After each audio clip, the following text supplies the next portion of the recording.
passando para a quarta-feira, o autor, de forma muito interessante, ele aplica a tentação que Jesus suportou lá no deserto após o seu batismo. Ele faz comparações muito interessantes com a origem do mal. O desejo de Satanás de usurpar o trono de Deus, ele se revela de forma muito clara na forma como Satanás tenta a Jesus. Tentação esta, ou tentações, as três descritas em Mateus e também Mateus 4 e Lucas capítulo 4. Neste encontro de Jesus e o tentador, nós podemos descobrir várias questões muito interessantes sobre a natureza deste conflito. E aqui vemos a realidade deste conflito cósmico entre Cristo e Satanás, desenrolado de maneira bastante nítida e expressiva.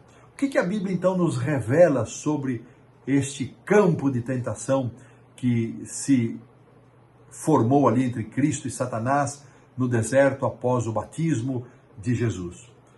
Muito bem, Jesus foi levado pelo Espírito ao deserto. O propósito de Cristo para ir ao deserto era preparar-se para a sua missão. Ele havia sido batizado, ali houve a manifestação daquela voz, que para muitos foi só um trovão: este é o meu Filho amado em quem me comprazo. O Espírito desceu como pomba, ali estava presente a Santíssima Trindade, e Jesus se retira para preparar-se para a sua missão, para o seu ministério. Então, 40 dias depois de ele estar em jejum, aparece o diabo e ele tenta Jesus a transformar pedras em pão. Olha que coisa interessante nesta primeira abordagem. Eu até vou colocar aqui a minha Bíblia em Mateus capítulo 4. Ali no batismo, Jesus havia recebido a declaração de amor do Pai.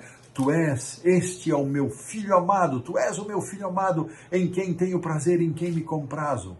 40 dias depois, cansado, esgotado ali naquele deserto, a primeira coisa que Satanás faz é colocar dúvida na filiação de Cristo. Se tu és o Filho de Deus, ele não disse que você é o Filho de Deus? Olha o seu estado, olha como você está com fome, é lícito que você possa fazer milagres em seu benefício, então transforme pedras em pães. Mas Jesus não falhou onde Adão e Eva falharam na questão da comida. Ele disse: mas também está escrito, não só de pão viverá o homem, mas de toda a palavra que sai da boca de Deus.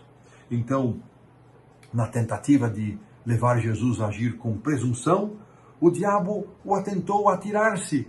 Depois de levá-lo ao pináculo do templo, o tentou a atirar-se, pináculo abaixo, porque ele disse aos seus anjos, dará ordem a teu respeito para que te guardem todos os teus caminhos. E então, Jesus, mais uma vez, como está escrito, respondeu a Satanás da seguinte maneira: não tentarás o Senhor teu Deus. E finalmente, Satanás, o diabo, levou a um alto monte. E daquele alto monte mostrou-lhe todos os reinos da terra, e finalmente, e a glória deles e o mundo, e disse: tudo isto te darei se prostrado me adorares. Interessante, irmãos e irmãs, amigos e amigas.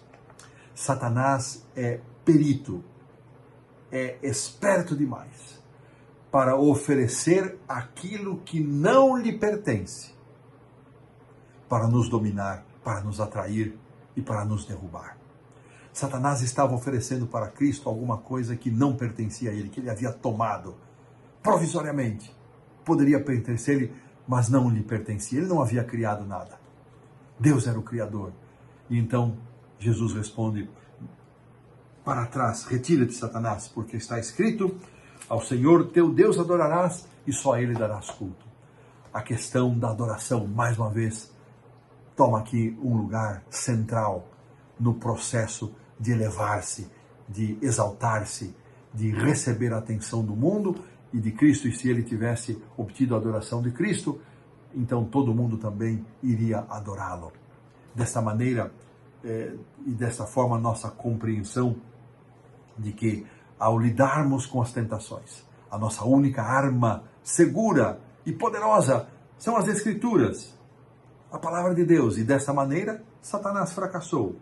Nos 3 casos, Cristo usou a palavra para se defender e foi vitorioso.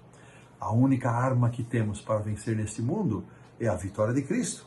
a certeza da sua vitória que nos é oferecida, mas a segurança, a âncora da palavra de Deus.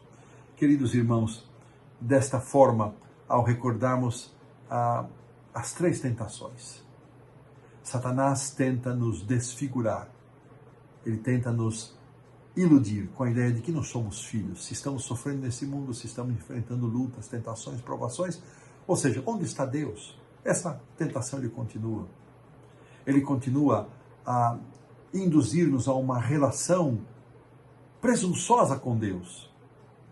Quando esperamos que Deus faça certas coisas que Ele não prometeu fazer, ou Deus faça coisas que nós questionamos, quando Deus faz certas coisas, e nós questionamos este agir ou não agir de Deus.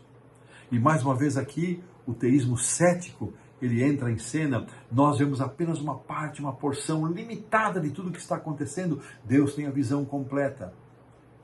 Se algo que nos ocorre, se algo nos sucede que não temos compreensão, não nos esqueçamos, Deus sabe todas as coisas, Ele vê o fim desde o princípio.